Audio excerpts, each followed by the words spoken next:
Warahmatullahi wabarakatuh. Waalaikumsalam. Waalaikumsalam warahmatullahi wabarakatuh. Sebelumnya saya mohon maaf, saya itu tadi salah baca jadwal. Saya ngiranya itu ini hari Kamis. Maaf ya, ternyata hari Rabu. Jadi saya tadi masuk di kelas 10 IPS. Keliru. Oke. Ini Raffi Resanto itu kelas 10 IPS-nya atau 10 IPA 1? IPA 1. Oh, IPA 1 tuh. Maaf. Saya enggak begitu ini. Saya kira 10 IPS. Oke, kita lanjutkan materi kita kemarin yaitu tentang debat ya. Silakan dibuka buku buku apa? PSC-nya. Jadwal kita sampai pukul berapa, Mas?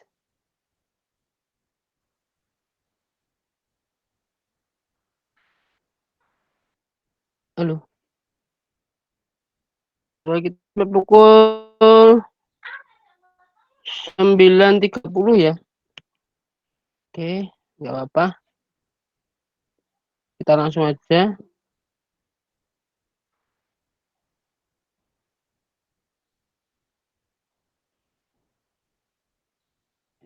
Sudah dibuka bukunya tentang debat. Kemarin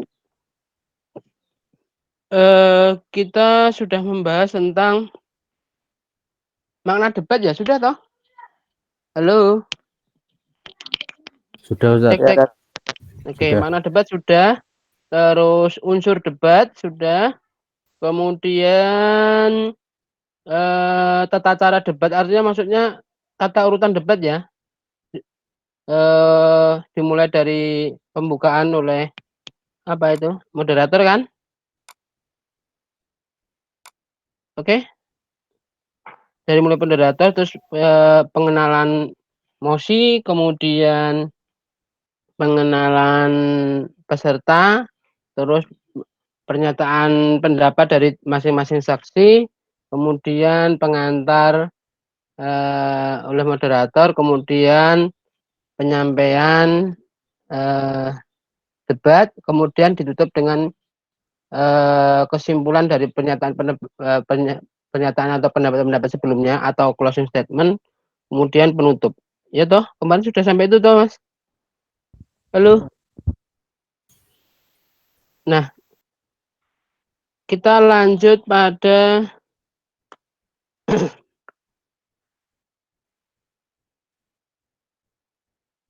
halaman berapa tuh debat itu? Nah, ini sudah. Oke.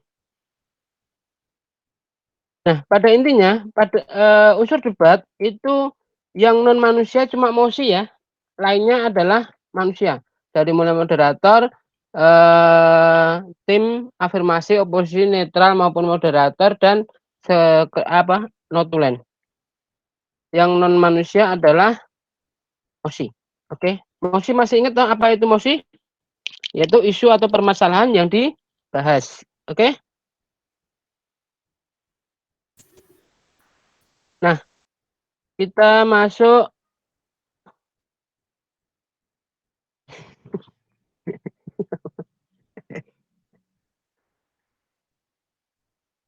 coba antum buka halaman kemarin kita sampai yang oh ya ini bentuk penalaran.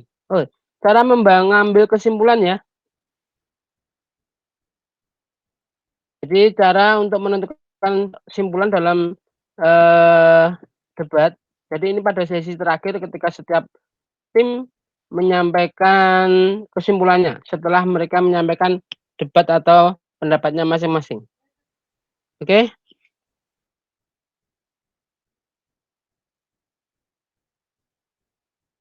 Oke. Nah, buka halaman 184. Nah, merumuskan mosi berdasarkan isu atau permasalahan yang sedang berkembang. Nah, jadi saya ulang, debat itu adalah kegiatan untuk mempertahankan pendapat dengan disertai dengan argumen yang mendukung pendapat. Ya, artinya bentuk kegiatan saling bertukar pikiran untuk menyampaikan pendapat dengan diikuti dengan alasan-alasan yang kuat dari dua sudut pandang yang berbeda. Mosi dalam debat dengan topik pasti dengan topik yaitu berupa sebuah teks. Mosi menjadi dasar bagi pihak-pihak yang terlibat debat untuk menentukan sikap apakah mendukung atau menolak. Nah, berdasarkan mosi, semua pihak itu dapat menyiapkan argumen masing-masing karena dia akan mendukung atau menolak. Nah, mosi yang baik itu harus memiliki harus bersifat kontroversial. Artinya apa? Artinya apa? Bahwa mosi itu belum memiliki kebenaran. Artinya masih dapat diperdebatkan ya, bersifat kontroversi. Dan dalam pembuatan mosi itu harus menggunakan kosakata atau preposisi yang mudah dipahami. Ya ngomong-ngomong saya pakai Gmail ini lebih jelas nggak suaranya? Cek. Jelas, Sat. Oke. Jelas. Oke. Menyusun argumen baik untuk mendukung maupun menolak mosi. Nah, pada intinya kita kalau dalam berdebat kita harus menggunakan bahasa yang santun, ya. Ketika kita tidak setuju dengan mosi atau kita tidak setuju dengan pendapat lawan, maka kita harus menyampaikan dengan cara yang santun, ya. Jadi sebelum bertanya pendapat suatu isu atau permasalahan, hal pertama yang harus dimiliki seseorang adalah memahami isu atau permasalahan dengan baik. Tentu, ketika kita akan mengomen atau menanggapi sebuah permasalahan, tentunya kita harus paham dulu apa yang dimasalahkan itu. Materi apa yang akan dibicarakan itu harus kita pahami dulu sebelum kita mau menyampaikan komentar. Nah, untuk itu pihak-pihak yang akan melakukan debat itu harus banyak mencari informasi dari berbagai sumber. Nah, debat yang baik itu harus menggunakan bahasa yang formal, santun, kemudian pemahaman tentang debat itu sangat penting. Fungsinya apa? Debat kan intinya adalah untuk mempertahankan argumen masing-masing. Tentunya dibutuhkan pengetahuan-pengetahuan yang luas, pengetahuan yang bisa mendukung eh, pendapat antum atau mendukung sudut pandang antum terhadap mosi tersebut.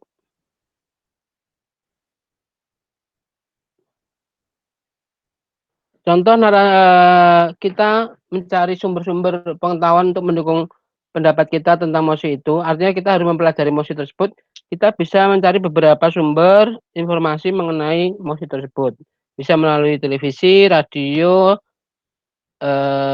internet. Kalau sekarang lebih canggihnya internet ya, kita cari apapun insya Allah bisa, ya. Kemudian apa itu buku. Oke. Di situ dicontohkan sebuah argumen.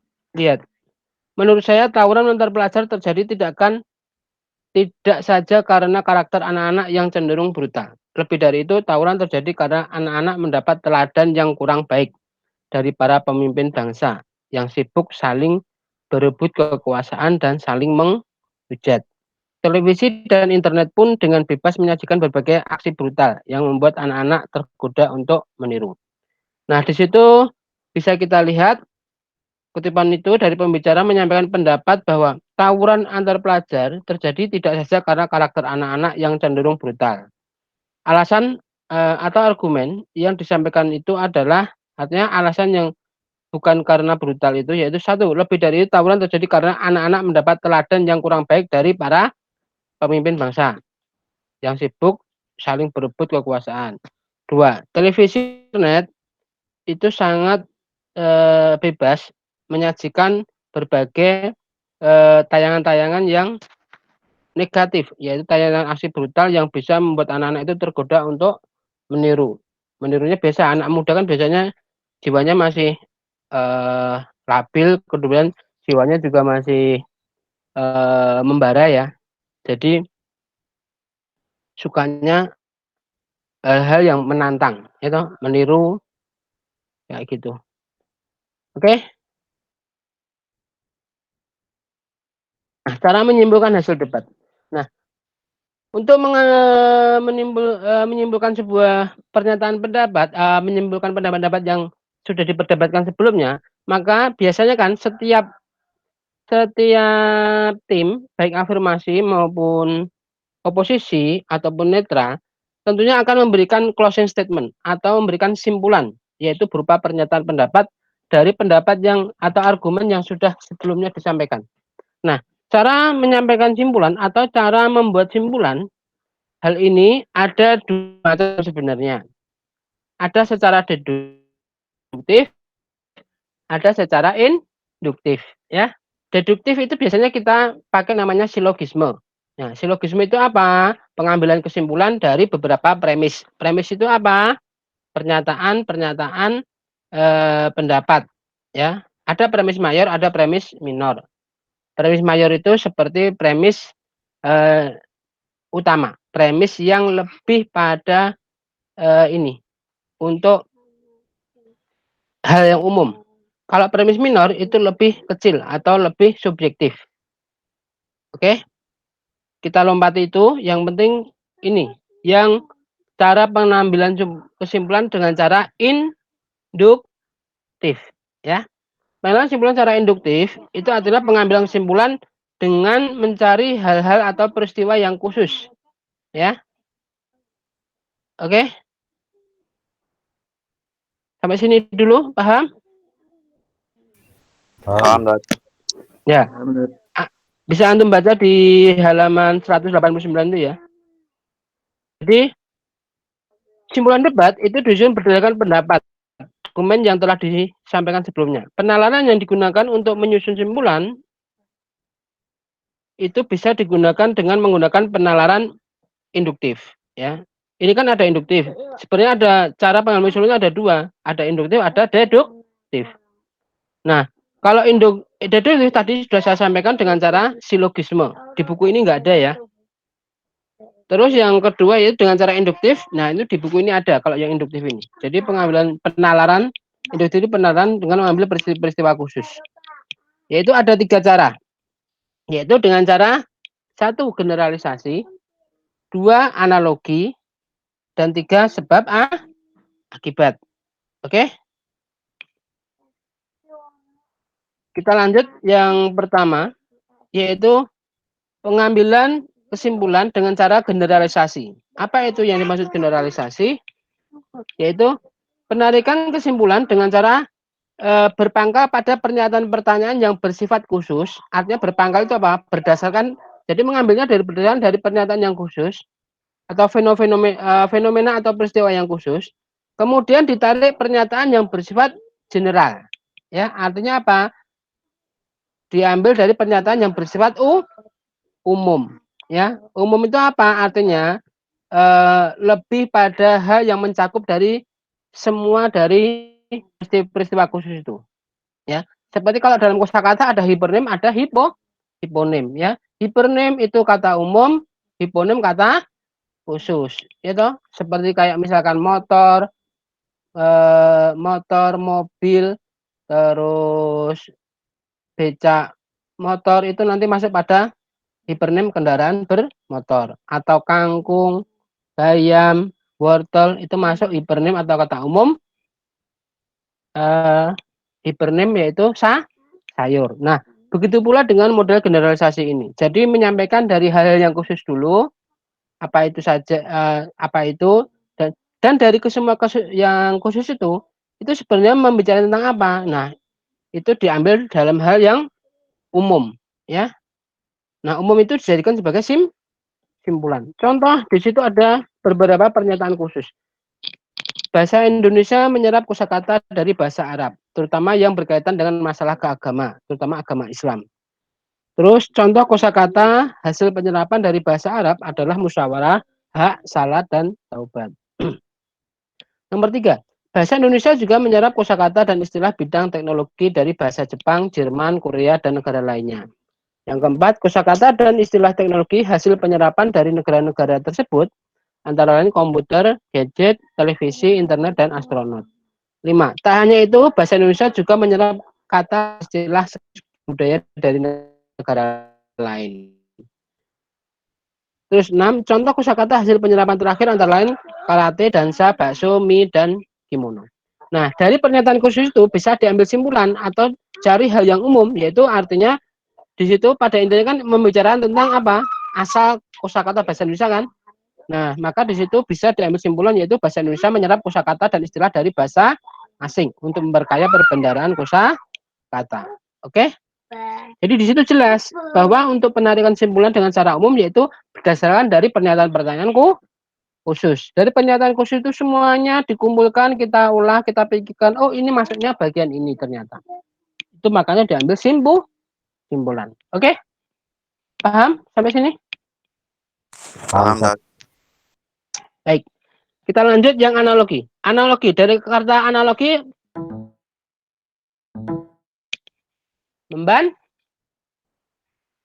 halo. Membandingkan. Membandingkan. Cek. Dengar nggak ini? Dengar, Ustaz. Ya. Ya, analogi itu artinya membandingkan, ya. Oke.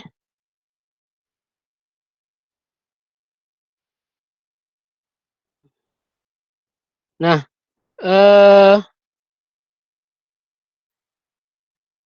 analogi itu proses penarikan simpulan yang didasarkan atas perbandingan dua hal yang berbeda. Artinya apa?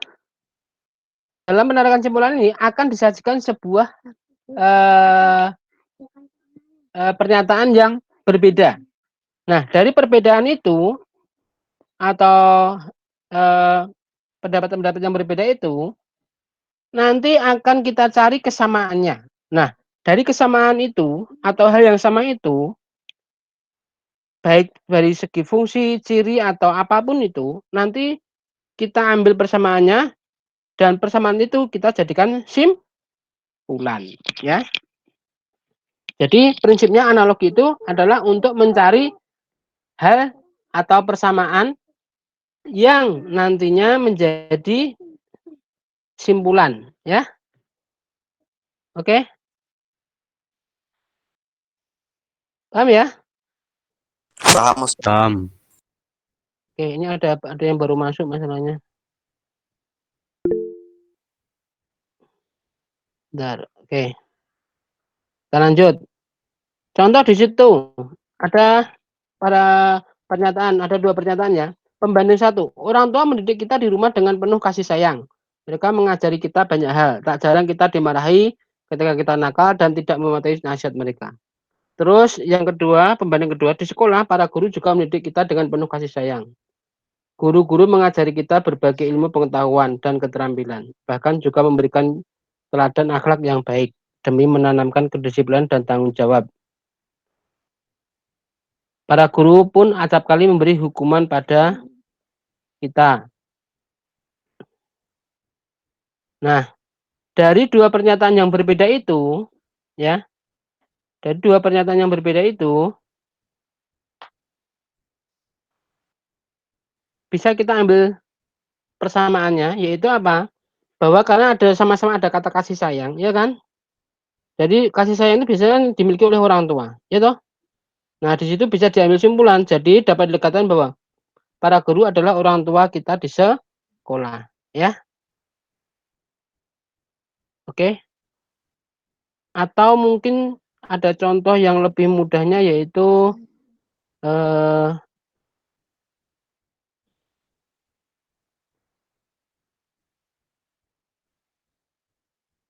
yaitu eh, misalkan ya membandingkan atau antum nanti cari di mungkin di internet ya ada ya mungkin ya. Oke. Nanti antum bisa cari di internet penelanan induktif itu yang bentuk apa itu? Namanya apa? Kok silogisme. Penalaran induktif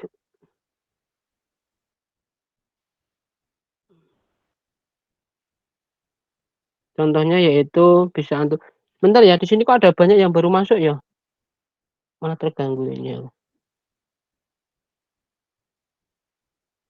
Oke. Nah,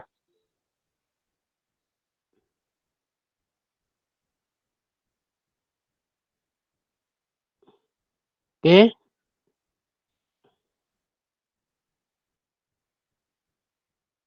Nah, misalkan contoh dalam bentuk analogi misalkan ya. Penerapan analogi itu contohnya yang paling mudah. Kalau tadi kan mungkin agak kita sederhananya adalah faktor-faktor dari ciri-ciri seorang orang tua ya. Tadi kesamaannya adalah ciri-ciri ya. Halo?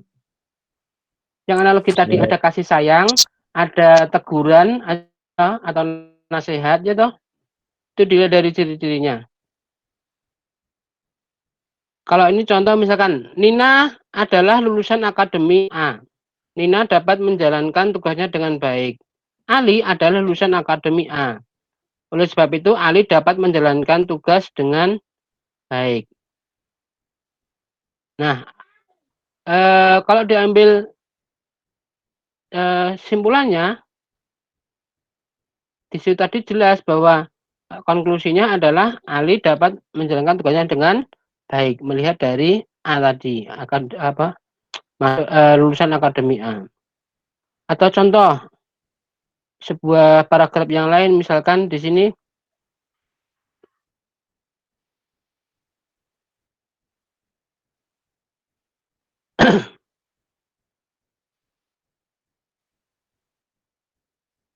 misalkan kalau contoh analogi misalkan ya ini tadi misalnya Nina adalah tamatan Fakultas Ekonomi Universitas Gunadarma. Ia telah memberikan prestasi yang luar biasa. Ini paragraf ya, paragraf yang modal simpulan analogi ya. Ia telah memberikan prestasi yang luar biasa. Kemudian kalimat selanjutnya yaitu ia telah memberikan ya, biasa pada perusahaan ABC, tempat ia bekerja. Ia telah mengajukan banyak usul mengenai cara pemecahan atas kesulitan-kesulitan yang dihadapi perusahaannya. Nah, pada waktu penerimaan pegawai baru, direktur perusahaan ABC langsung menerima Tommy karena Tommy adalah seorang alumnus Fakultas Ekonomi Universitas Gunadarma. Seperti halnya Nina, semua pelamar-pelamar lain diabaikan begitu saja. Menurut logika direktur, karena Tommy tamatan Fakultas Ekonomi Universitas Gunadarma, maka pasti ia memiliki juga kecerdasan dan kualitas yang sama atau sekurang-kurangnya sama dengan Nina. Ini contoh bentuk penalaran analogi. Artinya apa? Dengan cara membandingkan, ya toh, membandingkan hal-hal terus dicari persamaannya. Tadi kan Tommy lulusan ekonomi terus Gunadarma. Nina juga lulusan ekonomi Gunadarma. Terus Tommy itu karyawan baru sebenarnya, dia mau daftar. Karena dia itu lulusan itu, maka karena melihat dari latar belakangnya Nina itu adalah orang yang hebat, maka direktur berpikir bahwa dari lulusan itu, kampus tersebut itu pasti juga baik seperti Nina. Oke, analogian seperti itu. Oke, paham ya? Cek. Paham dari. Oke, kita Ya. lanjut pada penalaran induktif yaitu yang ketiga, sebab akibat atau namanya kausalitas ya. Jadi penalaran simpulan induktif yang yaitu penalaran induktif yang ketiga yaitu kausalitas atau sebab akibat. Nah, dalam penalaran ini pernyataan-pernyataan yang berupa sebab atau pendapat-pendapat yang berupa sebab itu menjadi gagasan utamanya. Sedangkan akibat itu menjadi gagasan penjelasnya. Pada dasarnya nanti yang menjadikan simpulan itu adalah bagian sebab. Namun hal ini bisa dapat juga terjadi sebaliknya. Jadi sebab itu bisa menjadi gagasan penjelas, sedangkan akibat menjadi gagasan utamanya. Artinya cuma dibalik-balik aja. Misalkan kalau akibat itu, tapi tetap ditaruh di bagian akhir ya. Jadi akibat di bagian akhir simpulannya. Terus yang awalnya itu sebab menjadikan sebagai gagasan penjelas. Jadi kalau misalkan ya, kalau itu sebab itu menjadi gagasan utamanya, maka gagasan penjelasnya yang paling banyak, yaitu bagian akibat. Tetapi kalau akibatnya menjadikan sebagai gagasan utamanya, maka yang di awal yaitu gagasan penjelasnya itu lebih banyak atau sebagai di awal kalimat. Oke? Atau awal paragraf maksudnya. Jadi oleh karena itu, akibat menjadi gagasan utama sedangkan sebab-sebabnya menjadi gagasan penjelas. Itu seperti itu. Jadi gampang dibolak-balik, ya. Seperti misalkan kalau saya memakai gini. Kan ini lagi musim hujan ya, misalkan ya. Jadi kalau saya menyampaikan sebab-sebab dulu, terus nanti ditarik pada akhirnya itu adalah akibat, maka itu menjadi sebagai bentuk penalaran secara sebab akibat. Contoh misalkan, hujan turun, hujan lebat turun selama 2 hari berturut di kota Jakarta. Banyak air yang tumpah ruah di jalanan. Selokan tidak mampu menampung curahan air hujan. Banyak selokan-selokan yang tersumbat oleh kotoran-kotoran atau sampah. Air tidak bisa masuk ke dalam tanah.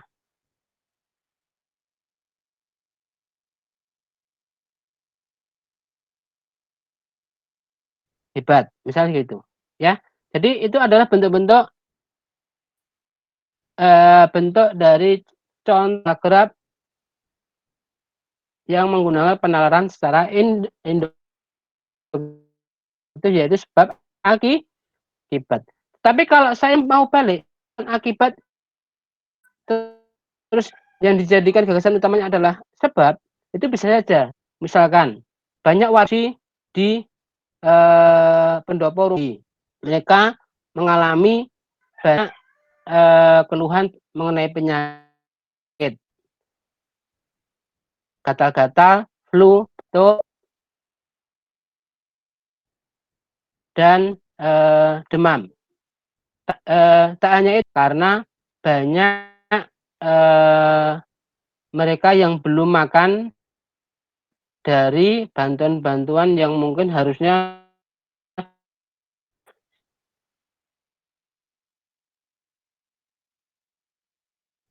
disediakan oleh. Nah, terus konklusinya atau bagian yang kesimpulan itu di bagian sebab, yaitu peristiwa itu semuanya merupakan diakibatkan oleh adanya musibah banjir, misalnya seperti itu. Itu sebagai penyebab kan. Nah itu, jadi bisa dibalik, mau jadi akibat agak di bagian akhir sebagai konklusi, ataukah sebab sebagai konklusi, bisa aja. Ya, oke? Paham? Paham, Dad. Oke, baik. Oke, ini sudah pukul, ini jamnya siapa Mas setelah ini? Kan 9.30 sudah selesai sebenarnya. Biasanya setelah ini jamnya siapa? Halo? Cek. Jam pelajaran apa Mas setelah saya ini? Biologi Ustadz. Oh, biologi ya. Kalau biologi biasanya ini juga ya. GMAT juga ya, atau mungkin ya. Maksudnya tetap langsung ya, secara langsung ya. Ya sudah kalau gitu. Mungkin kita bisa tambahkan nanti waktu-waktu yang berikutnya. Mungkin saya akan hubungi kalau memang nanti belum selesai ya. Jadi karena saya tadi kesalahan saya sendiri, jadi saya ulangi sekali lagi, saya mohon maaf atas atas kesalahan saya, keteledoran saya tidak memperhatikan jadwal secara detail ya. Jadi saya buru-buru ini. Ternyata ini saya mikirnya ini hari Kamis, ternyata itu hari Rabu. Ya udah, kita langsung sensi dulu aja ya. Oke. Iya, Ustaz. Saya panggil nanti yang ada bilang hadir ya. 10 MIPA 1.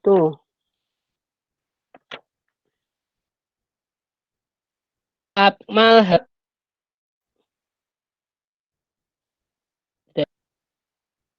Alif Zulfikar. Hadir. Oke, Amar Asmudin. Hadir. Fatwa Tofainal Ayar. Hadir.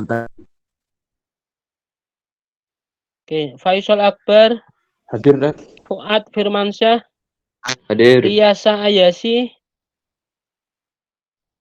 Ada Irfan Tegar. Hadir, Dad. Lalu Muammar. Hadir Ustaz. Oke, Saiful Zaman. Ada. Ini Saiful Zaman paling sering nggak masuk ini. Muhammad Amar Siddiq. Hadir Ustaz. Oke. Muhammad Hadir. Andranur Priyatama. Oke. Muhammad Afisena Aujela Ali. Hadir Ustaz. Itu ada yang absensinya di chat. Ada yang hadir tadi. Maksudnya gimana? Ini kan ada chat. Akmal Harizul Haq sama Ilyasa tadi hadir. Mic-nya. Lah kenapa dia nggak ngomong? Akmal coba. Akmal Pak pakai PC nggak bisa. kalau pakai? Pakai PC. Oh iya. Oke. Afisena hadir. Oke. Oke, iya. Baldan. Hadir. Yulfikar Abror. Hadir. Ikhlasul Amal. Nggak ada. Rehan Asyauki. Masuk lama hadir Tat. Itu Tat di chat. Oh, ya. Rehan Ayas Asyauki. Hadir Tat. Rais Hadir Anjani. Tat. Ramadan Nafi Resanto. Ada ya tadi ya. Torik Alvaris. Nggak ada. Rum. Hadir. Oke. Royan Davin. Hadir Tat. Rifki Naufal. Tidak ada. Hadir. Oke. Rifki Rum. Hadir. Rizky Ihya. Rasyik. Tidak ada. Salim Muhammad Jidan. Hadir Tat. Oke. Syahid Al-Wafa. Tidak ada. Yusuf Ilham Ramadan. Hadir. Oke, baik. Terima kasih. Sampai sini dulu. Kurang lebih saya mohon maaf. Kita masih ada beberapa pertemuan ya. Tinggal ini, berapa ini? Ini masih satu lagi atau mungkin dua lagi. Insya Allah nanti cukup ya untuk menyelesaikan materi debat ini. Oke? Yang nantinya kita langsung tanggal 8 Maret sudah mulai PTS. Oke? Baiklah. Ya Ustaz. Ada pertanyaan sebelum saya tutup? Halo? Ada pertanyaan? Sementara nggak ada. Oke. Kalau nggak ada, ya udah saya tutup ya. Kalau saya mohon maaf. Wabillahi taufiq. Assalamualaikum warahmatullahi wabarakatuh. Waalaikumsalam. Waalaikumsalam.